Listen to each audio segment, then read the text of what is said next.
testing, dicoba apakah suara saya terdengar dari situ. Satu, dua, tiga. Assalamualaikum warahmatullahi wabarakatuh. Wali Songo ini memang seolah-olah terkesan seperti legenda ya, karena zaman saya masih kecil misal, saya kadang-kadang menonton Wali Songo itu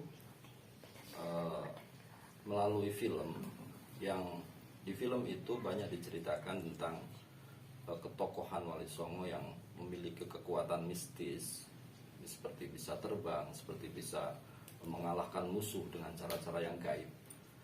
Tetapi Wali Songo sebenarnya bukan dongeng atau bukan cerita fiktif. Ya, meskipun ada ya, beberapa kalangan yang mencoba menghilangkan jejak sejarah Wali Songo di Nusantara. Misal ada buku ensiklopedia Islam yang di sana tidak memuat atau mencantumkan lema tentang Wali Songo. Ini saya kira menjadi satu hal yang perlu untuk dikaji kembali. Karenanya ada buku kemudian yang mengklarifikasi bahwa Wali Songo ini ya sesuatu yang real, tokoh sejarah yang memang benar-benar ada. Buktinya banyak, ada yang bukti berupa literatur, ada yang bukti berupa artefak dan lain sebagainya. Ini menunjukkan bahwa Wali Songo ini bukan cerita fiktif, bukan cerita khayalan, melainkan satu menjadi bagian yang memang benar-benar ada dalam perkembangan sejarah Islam di Nusantara, khususnya di Jawa. Kemudian bicara tentang Wali Songo, tentu saja kita tidak bisa melupakan perannya yang luar biasa. Tentu kita ingat pada awal abad ke-15 ya, kisah tentang Wali Songo ini mulai muncul ya. Sejak Wali Songo mulai berdakwah di Nusantara, khususnya di Jawa, perkembangan Islam yang ada di Jawa ini begitu cepat, begitu pesat ya. Memang Islam masuk ke Indonesia ini bahkan ada yang mengatakan sejak abad ke-7, artinya sejak era Khulafaur Rasyidin, Islam ini sudah ada di Indonesia.